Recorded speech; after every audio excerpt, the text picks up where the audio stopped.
Hi, it's David Locke, host of Locked On NBA. What the Locked On Podcast Network does better than anyone is has local experts covering the biggest stories. And that's what we do for you today on Locked On NBA. The coach, an NBA coach, comes on the show anonymously and breaks down the trade for us. Then we drop into Cleveland with Chris Manning of Locked On Cavaliers before John Corrales of Locked On Celtics joins us. Let's get it going right away with Locked On NBA's reaction to the Kyrie Irving to Boston, Isaiah Thomas to Cleveland trade. You are Locked On the NBA, part of the Locked On Podcast Network. It is Locked On NBA. Mammoth deal comes across the NBA in the wildest, wackiest offseason in league history. Continues. Kyrie Irving traded to Boston. Boston trades Isaiah Thomas along with Jay Crowder, Ante Zizic, and Brooklyn's 2018 first-round pick unprotected. Here's my quick take before we go to the coach, Locked On Cavaliers and Locked On Celtics. I think it's a huge win for first-time trading general manager Koby Altman. What a debut for the Cavaliers' young GM, Koby Altman. Isaiah Thomas and Jay Crowder for Kyrie Irving, I still call it a win for the Cavaliers.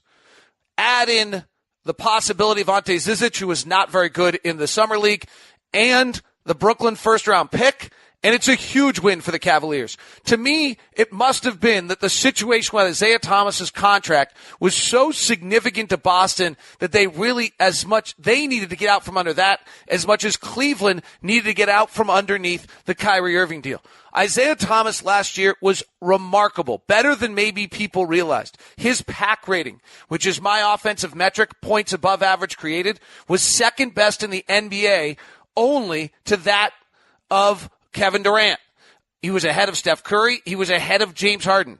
He's 2 points per game better than an average player, better than Kyrie Irving. 3.4 for Isaiah Thomas, Kyrie Irving 1.4. Jay Crowder was Boston's second best offensive player last year at 1.4 on the pack rating. 2 enormous pickups for Cleveland, who already has LeBron James. Crowder, a 55% corner three shooter, and you open up that possibility with LeBron hitting him. Cleveland, I think, gets a tremendous amount better. The only question I have for Cleveland moving forward is what role does Kevin Love have, where they may be better off with LeBron James and Jay Crowder playing their minutes of the 4 the way their roster breaks out, but that's just looking forward. For Boston, it's a huge identity change. This was a team that was tough, scrappy, brutal defensively, led by Avery Bradley and Jay Crowder and Kelly Olynyk's toughness, and all 3 of theirs are gone. They still have Marcus Smart, and they still have Jaylen Brown defensively, but both of those are below average offensive players. This is an offense now run by Kyrie Irving, by Gordon Hayward. They lose the fourth quarter action of Isaiah Thomas, though they gain Kyrie Irving. Thomas was a better offensive player last year than Kyrie Irving. And Boston defensively was terrible when Isaiah Thomas on the floor. Cleveland with Kyrie Irving on the floor was worse. Whether Kyrie decides to play defense in Boston will be a huge part of how this plays out. So that's my quick take. Huge win for Cleveland. Their pack rating is through the roof. Boston actually becomes, to me, a little bit of a below average offensive team the way their roster plays out. I actually think they lose their edge defensively as well, and I might even put them as 4th in the Eastern Conference behind both Washington and Toronto, and now Cleveland with a mammoth lead in the Eastern Conference. We'll see if my take matches that of Locked On Cavaliers, Chris Manning, and Locked On Celtics, John Corrales.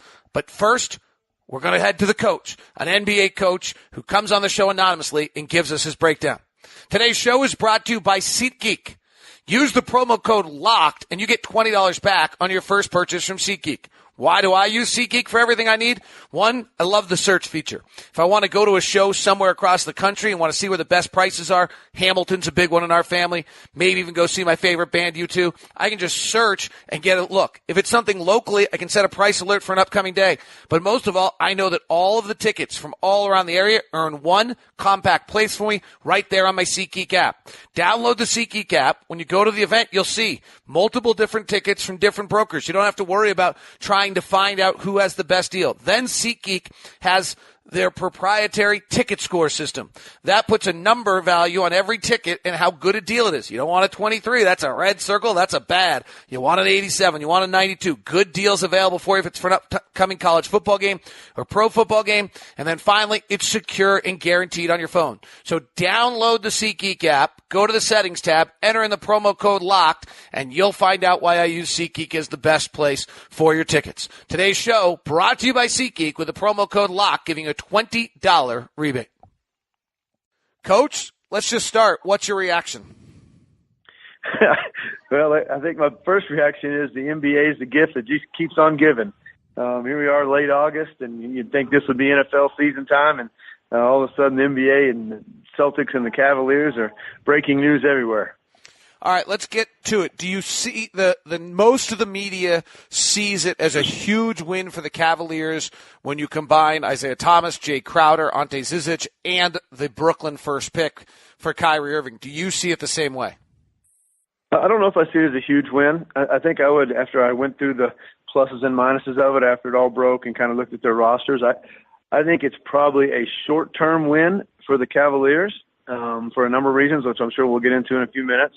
But if you look at it, I could see it definitely being a longer-term win for the Celtics. And believe it or not, the craziness of it is that I think it helps both teams. I mean, that's in the world of the NBA, when you make trades, the old saying is amongst front office people is you want it to be able to help both teams, and I think this one did. Now, obviously, nobody knows how much it helped both of them, but I think there's going to be pluses and for both teams as we go forward with this. What are the pluses for Boston?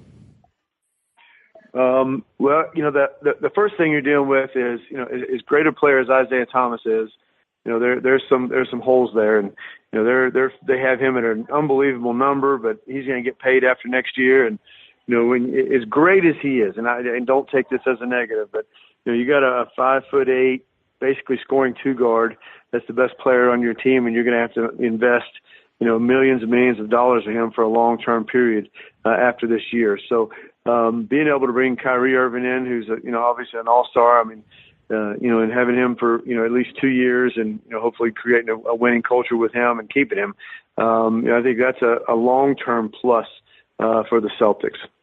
I was talking to someone in the NBA who asked me this question: can you win with Kyrie as your primary guy? What's your thought on that? If we knew that, then we would all be going to Vegas and betting millions and millions of dollars. So I'll put it to you this way: I think that Kyrie is an elite point guard. You have to have an elite point guard to win in this league.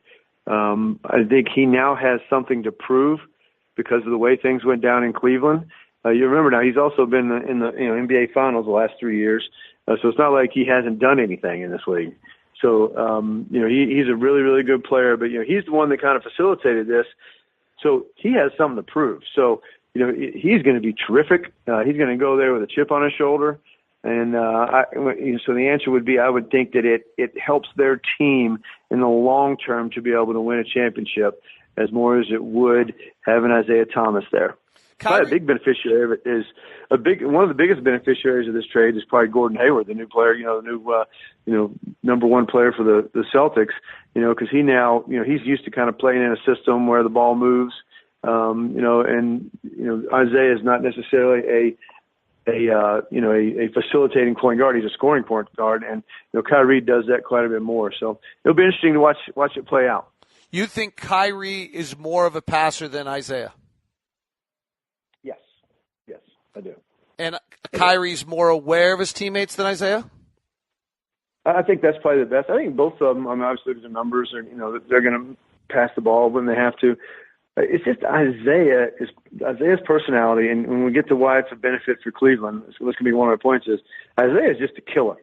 I mean, he is a stone-cold killer out there, and he's the 5'8", 5'9" guy that's everybody's told him his whole life he's not going to make it, and now look at him, he's made it, and he's a killer. Well, and what's made him a killer is his ability to score the basketball. I'm not saying he's selfish.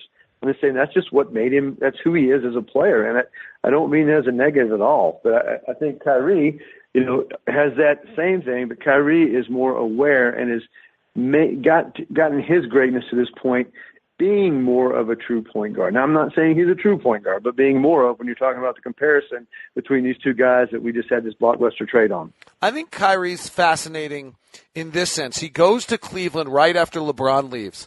And everything I've ever heard about that experience is they are pampering him every step of the way. I mean, they just gave him the franchise and the run of the place from what I've been told from the first second he walks on. Doesn't earn a thing.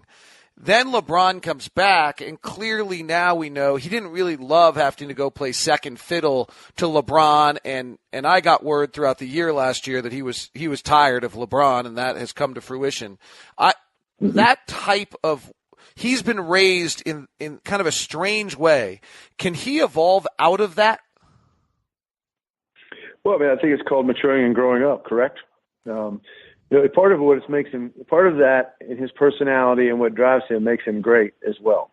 Okay, so you got to understand that. But also he handled it, and you're right. There were some rumblings, really, over the last couple of years. But the way he handled it during the season was very professional. So as a coach or as an organization, you make the trade. You hope that as he matures, and he will be able to handle those situations even better. And so I think he'll be fine. And, and it goes back to this.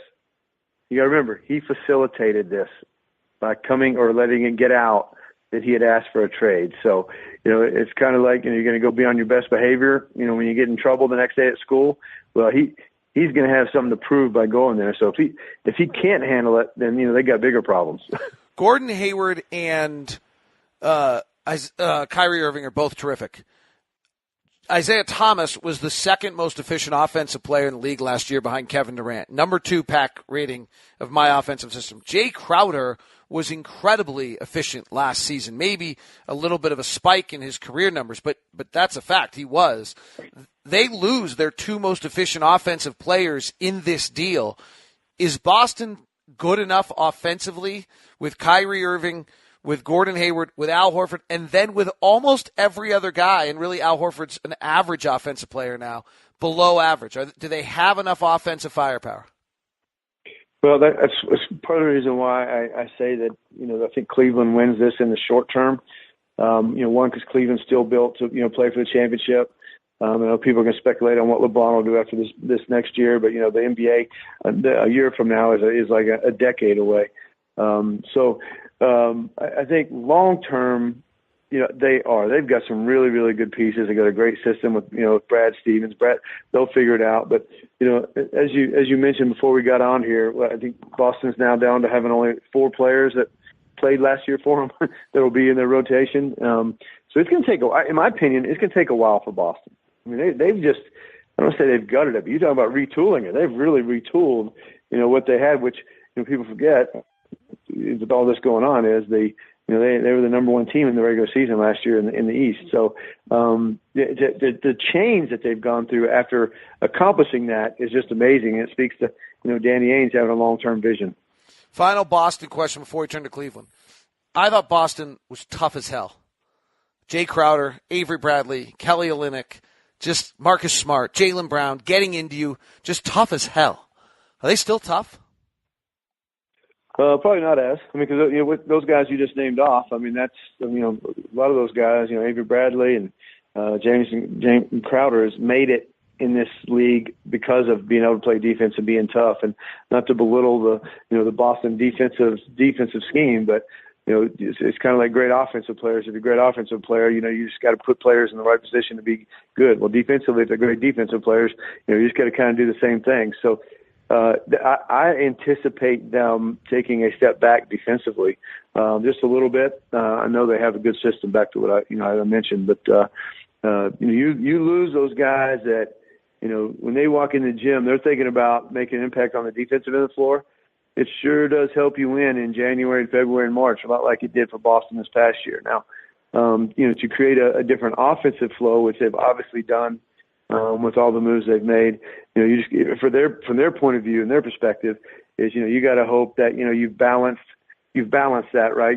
Maybe defense maybe not as good, but still going to be good, but built for the long haul. And they'll continue to add pieces, by the way, because if you look at the roster, they're going to have to improve the front line if they're going to make a real strong push.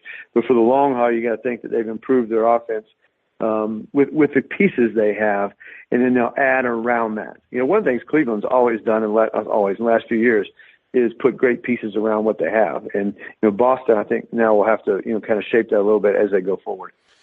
Isaiah Thomas is your point guard. Korver and Smith, along with Shumpert. You've got Kevin Love. You've got LeBron James. You've got Jay Crowder.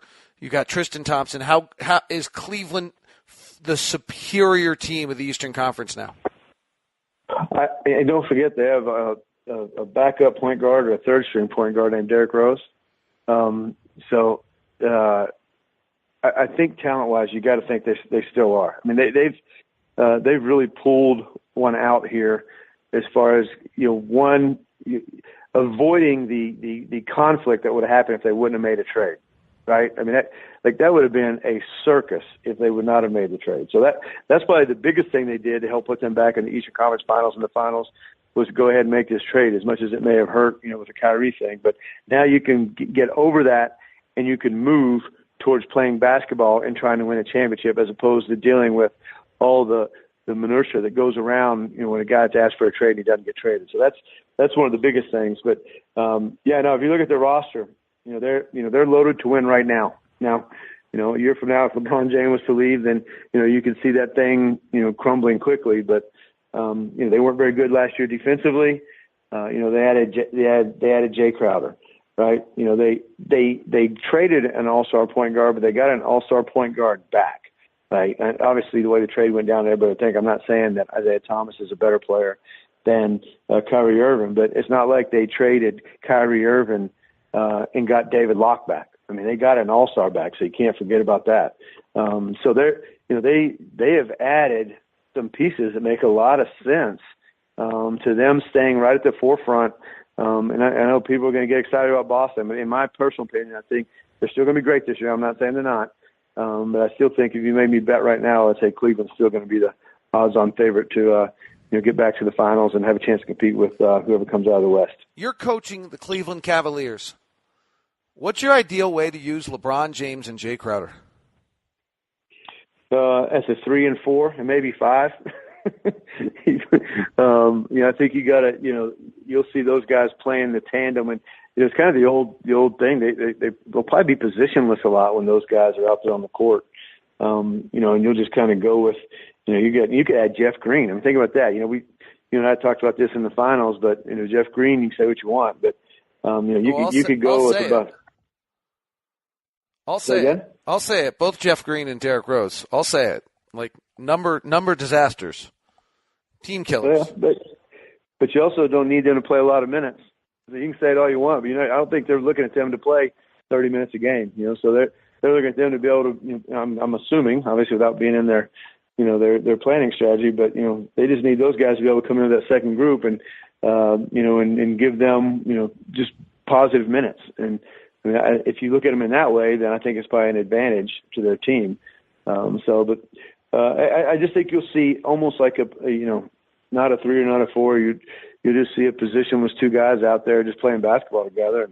And I'm assuming it'll be at the 3 and the 4 a lot. And they're going to be hard to handle because they're both big and strong and aggressive. And I think everybody's talking about the point guards, but the Jay Crowder thing I think is a sneaky addition for Cleveland. Just because of the struggles they've had defensively and his toughness. He comes in and brings the toughness, as you mentioned earlier, and one of the negatives for the Boston side. How much does Jay Crowder specifically help and release a burden on LeBron?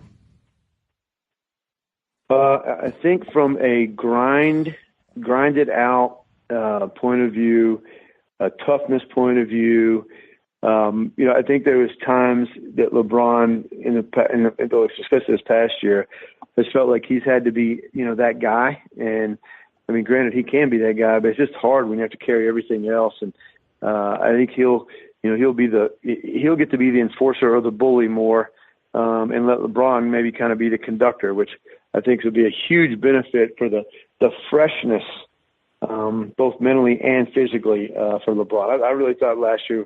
Obviously not being in the organization, but just watch as closely as they did. I think last year was a real grind on him. Final two questions for the coach. NBA coach comes on the show anonymously to give us our take. We'll hear from Locked On Cavaliers and Locked On Celtics in just a second. The Boston Celtics rank where in the Eastern Conference after this trade?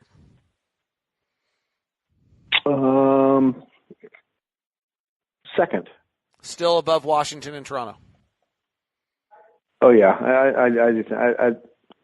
I think it'll take them a while to get used to each other. But I think at the end of the year, when it comes down to it, and maybe not in the regular season, just depends on how long they get it together. I think to me, when it comes down to it, next, late May, it's going to be Boston and Cleveland in the Eastern Conference Finals, barring any injuries or anything crazy that happens. Cleveland got closer to Golden State, or still so far away it doesn't matter? Both. No, I think they got closer. Think about it. They now have Jay Crowder, and this is going to sound a little crazy me saying this, but they have somebody that can guard Kevin Durant, and LeBron doesn't. LeBron can float around a little bit, and he doesn't have to take all that energy. A little bit back to your question asked earlier.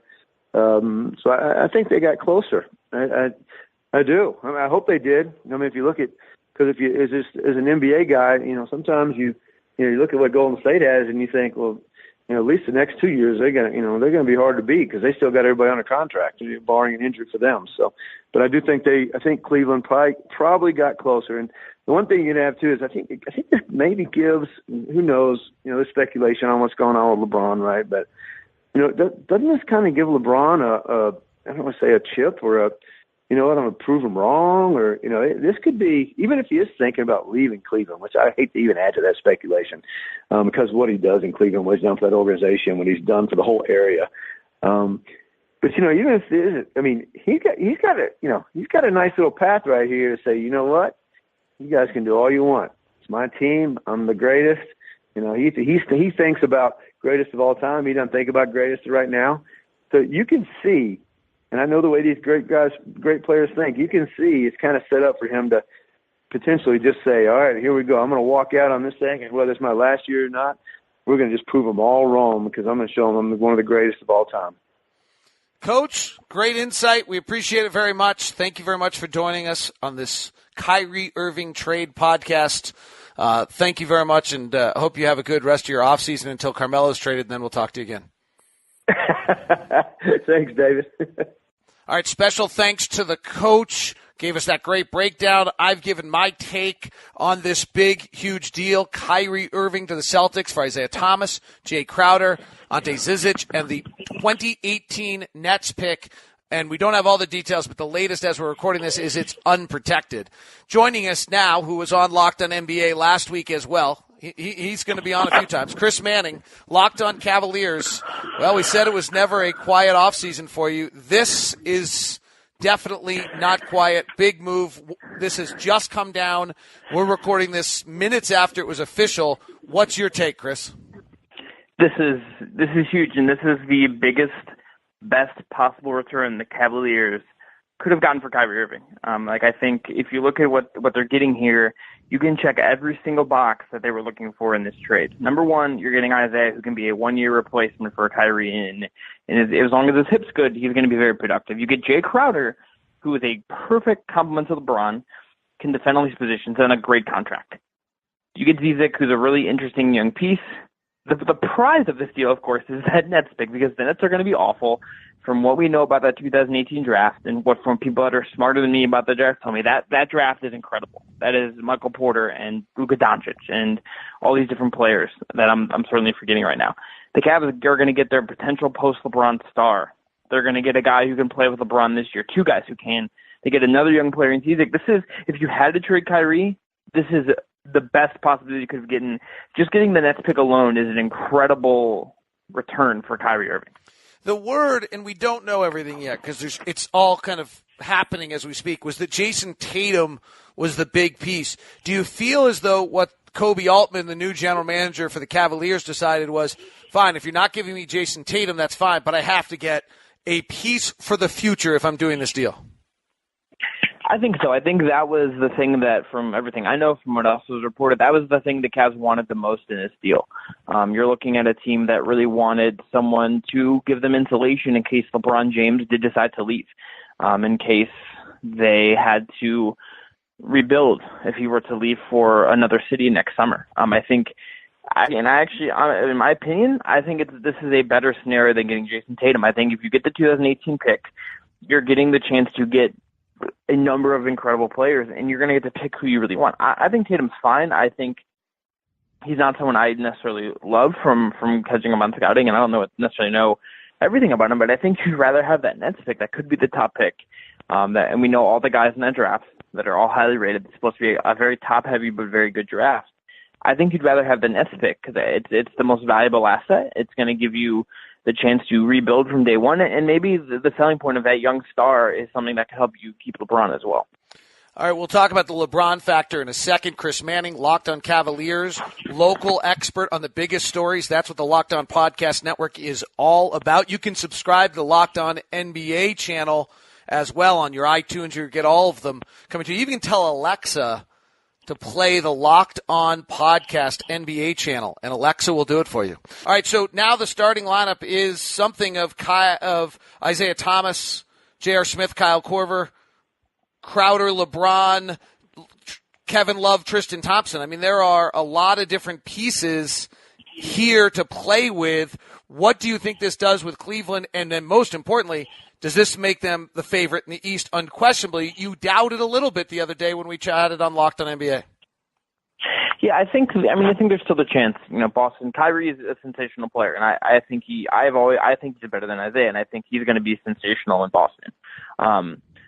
I think if you're looking at what the Cavs are going to be able to do now, Isaiah is a very good replacement, at least for 1 year, for Kyrie. I think he's going to produce as long as his hip's healthy. Jay Crowder gives you a defender, which I think they sorely needed. Now, I think if you look at them playing Boston now, you have to figure out how you're going to defend Kyrie, which is going to be a fascinating thing. But you're going to have Jay Crowder, being able to guard Hayward, and now LeBron can roam again. And now you have Kevin Love in there too, and you have Tristan Thompson. You have all these lineups. I think that should be really interesting. One thing that just off the top of my head that is going to be something I hope they use, and I don't know how much they will, but you could go LeBron, Crowder, J.R. Smith, Tristan Thompson as the 5, and Richard Jefferson and or Jeff Green or Chetty Osman if you think he's good enough for Ramon Shumpert, and just go long everywhere and let LeBron be your point guard with switchable crazy lineups. And they couldn't do that before. And I think what Kevin Love's role will be here still be determined. How Isaiah will adapt next to a ball dominant guy in LeBron remains to be seen. But I think on paper, in some ways, I think you can definitely argue that they got better right now. I think they got. I really think they got a tremendous amount better. I said it to open up this episode. I think this just created a huge gap between. I like Isaiah Thomas and Jay Crowder better than I like Kyrie Irving. I think that's totally fair. I really like Jay Crowder. I think Jay Crowder is got one weakness, which is he doesn't create his own shot. That doesn't matter when you have Isaiah Thomas, and particularly when you have LeBron James on the floor. Yeah, I think that's a really good point. I think now you're not as reliant on Richard Jefferson, who's been phenomenal for the Cavs, who helped them win the title and everything, but you're not relying on him now to be this unlocking key defensive piece next to LeBron as LeBron's 3-4 partner in those lineups. Now you have a guy who's custom built to do this. It is not hard for me to imagine Jay Crowder being a lot like what Shane Battier was for LeBron in Miami. Taking on those rugged assignments inside that LeBron doesn't always want to do, letting LeBron roam. I think that particular fit, I think it's great. And I think especially in the context of still having Kevin Love, because remember when Love was rumored to maybe go to Boston, Crowder was someone who's going to come back. I think getting him in this context where Love can maybe defend slower 5s, or we can go Crowder, LeBron, Tristan Thompson up front at certain points in the game, I think that makes you a lot better. And as long as you can figure out how to manage Isaiah from that one spot and kind of make him and LeBron work, because I don't have to be off ball more, I think it definitely makes you better. What is your feeling on Isaiah? What's your gut there? This is a guy who had a truly unbelievable season last year, but he's so diminutive. Is he someone you're comfortable with in his role on this team?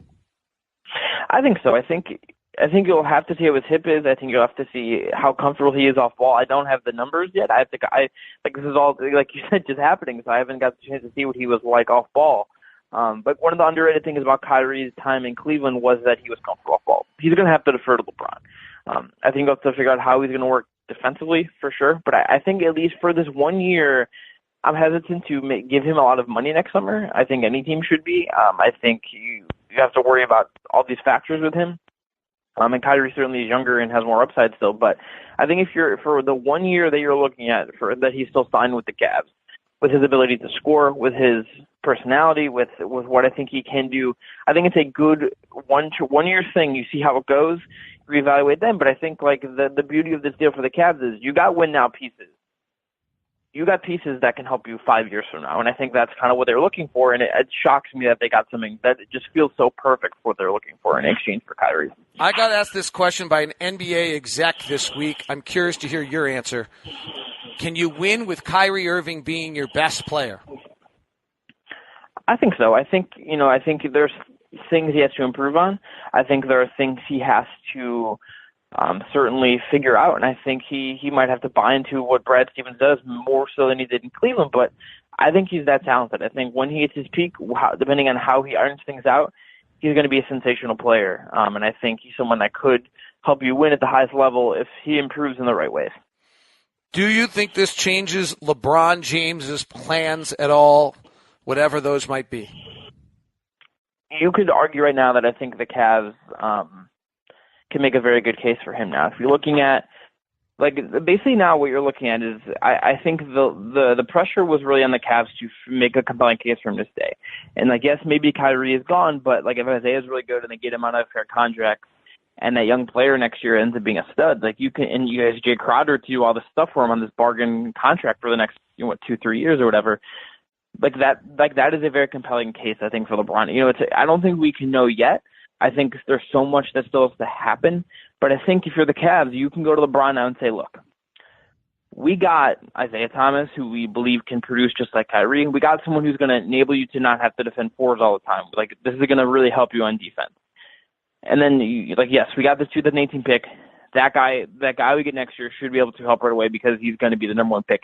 You can help mold the next guy. And I think, if you think about the Lakers, one of the things the Lakers are going to say is, look, you can help restore us to your legacy can be restoring the Lakers with Lonzo Ball. If you're the Cavs, you can say, look, this is your home. You can keep winning right now more than the Lakers can. You don't have to face the Warriors in the East, and you can help build our franchise in the future. I think the Cavs' case, if everything breaks correctly here, they're going to have a very, very strong case to keep LeBron next summer. Jay Crowder, corner threes last year, 43 of 85 for over 50%. That's very, very good. That's very, very good. That's very, very good. He's going to get a lot of those shots in this offense, and I think we've seen the last couple of years, guys that are playing with LeBron get open shots. He's going to have to hit them. He's going to have to be comfortable hitting them, but I think he's going to be really nice, especially because he's going to be able to be used in ways that he really wasn't in Boston. It's going to be, yes, he was used next to other good wings. Playing next to LeBron is going to just, I think, enable Crowder to focus in what he does really, really well, especially on the defensive end where he maybe wasn't as good the last couple of seasons.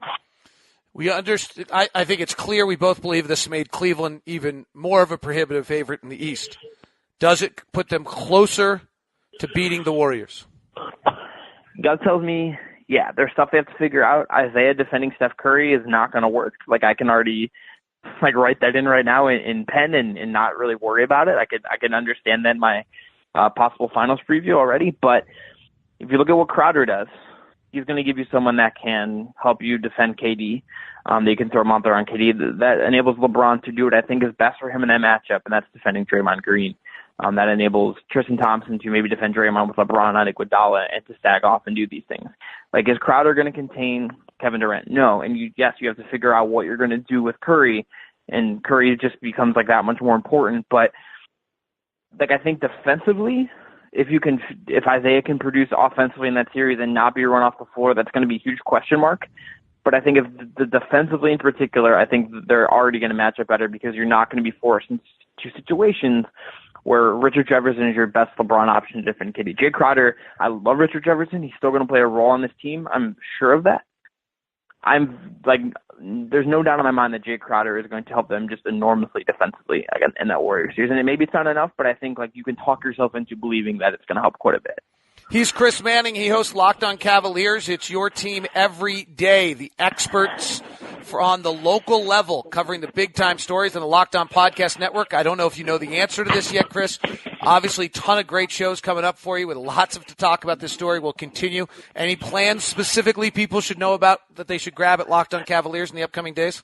I can guarantee you that I will have a show every day through the rest of the week talking about this deal.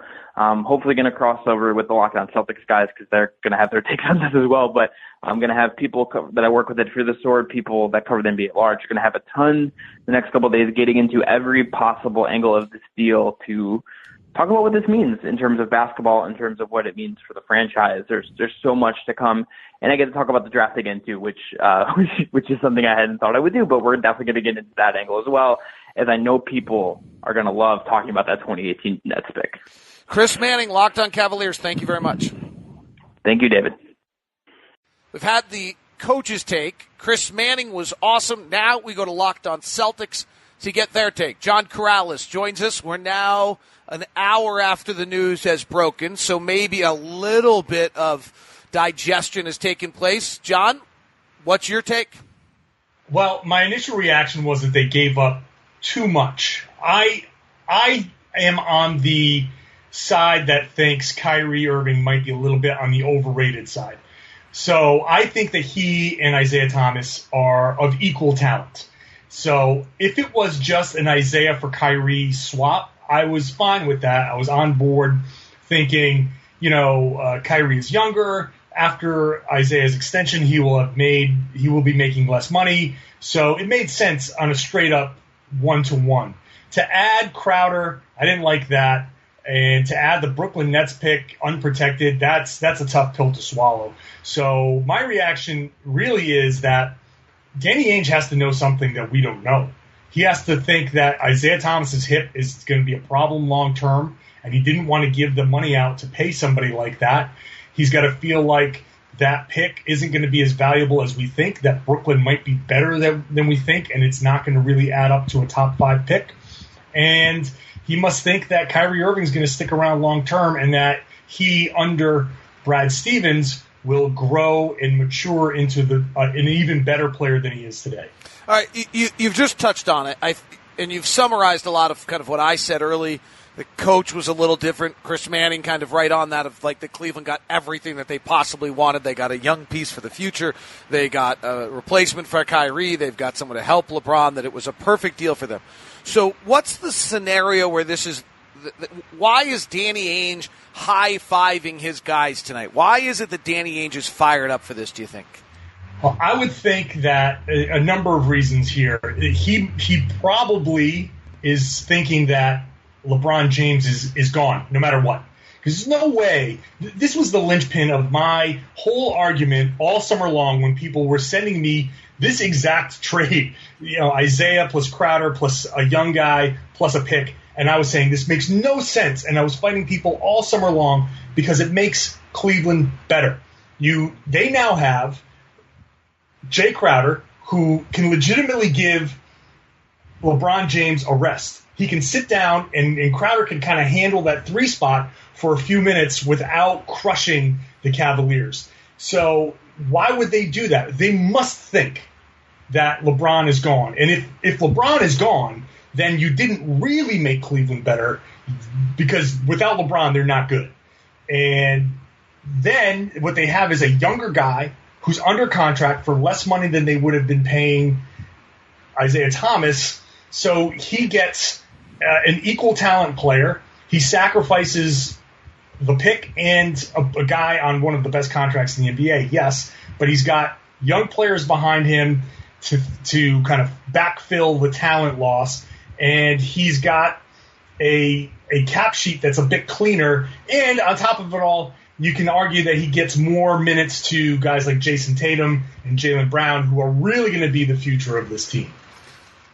We talk about, on the Locked On Podcast Network, local experts covering the big story. And the Isaiah Thomas element of this is something that can only be understood by those that are with Boston every day, like you and Jay King and Sam, who host Locked on Celtics.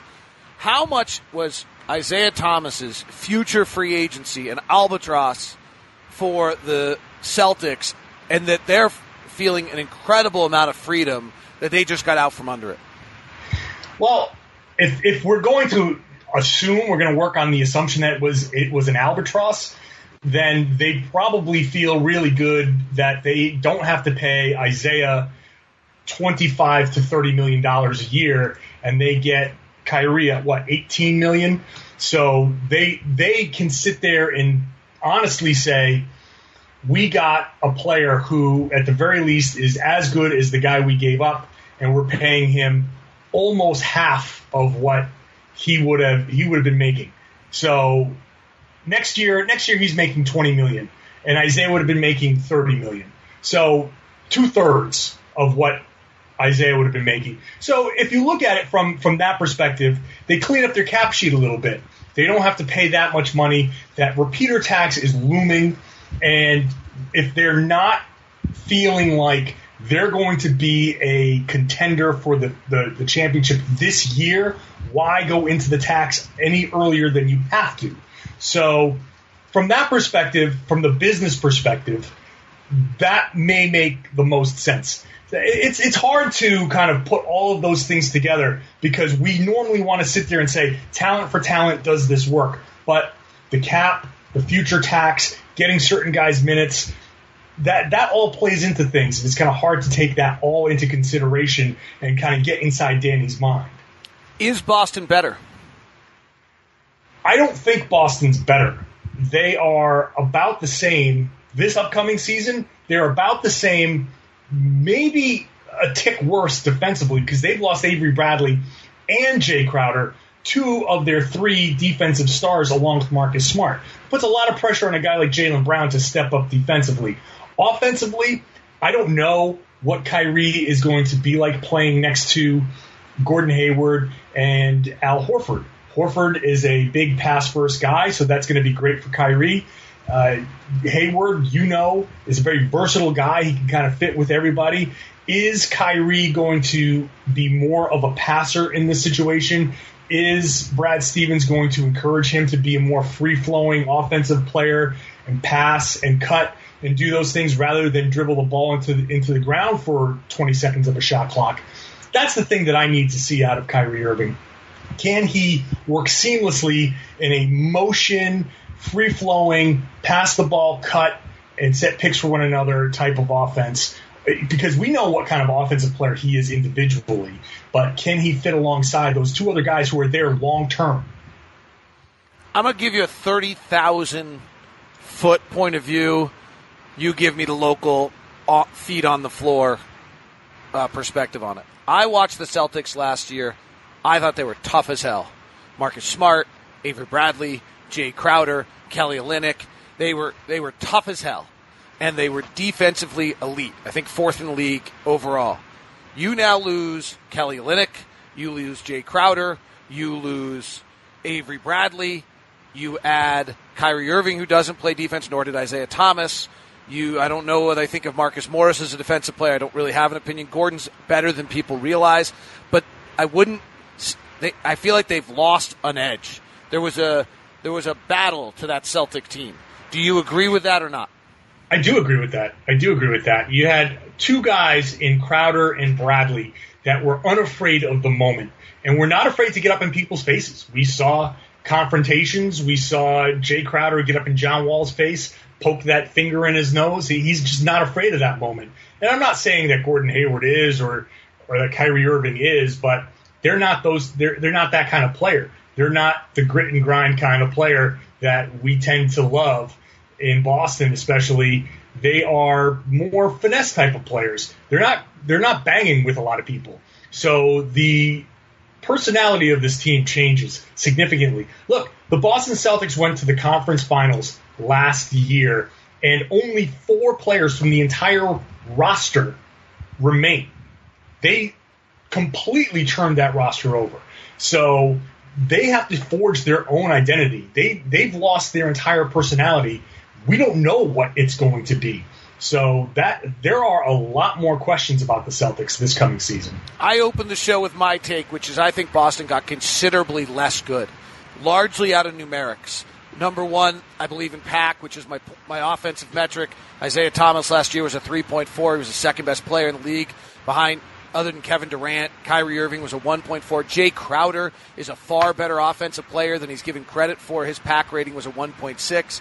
Now you've added Marcus Morris, who's a minus, below average PAC player. Jaylen Brown, Marcus Smart are both below average PAC players. I actually even went to the point where I think that maybe Washington and Toronto are now better than Boston. Do you think I feel free, even though I do send you a check, feel free. It's small enough that it's all right. You can still rip on me. Do you feel that I really am off base on this? The simple answer is I really don't know, because so much depends on things that we don't have a predictor for. We don't know what Jaylen Brown is going to be. When we look at if the Celtics are going to be good, we walked into this season yesterday. Sam and I did a podcast where we predicted 55, 56 wins for the Celtics. Will it be more or less? I don't know, because I don't know what Kyrie Irving is going to be next to those guys. Now, on paper, Kyrie, Gordon Hayward, Al Horford, that is three tremendous players, but build out the roster around them. Jaylen Brown is going to have to be a starter probably. He's in his second year. We don't know what kind of leap he's going to make. Marcus Smart is going into his restricted free agency season. After this season, he's going to be eligible for restricted free agency. So will he have a career year? This is the fourth year. Will he figure out when to shoot, how to shoot, and all of that? If he becomes a much better shooter, that significantly impacts how the Celtics do. What's Marcus Morris going to bring? What's Jason Tatum going to do in his rookie year?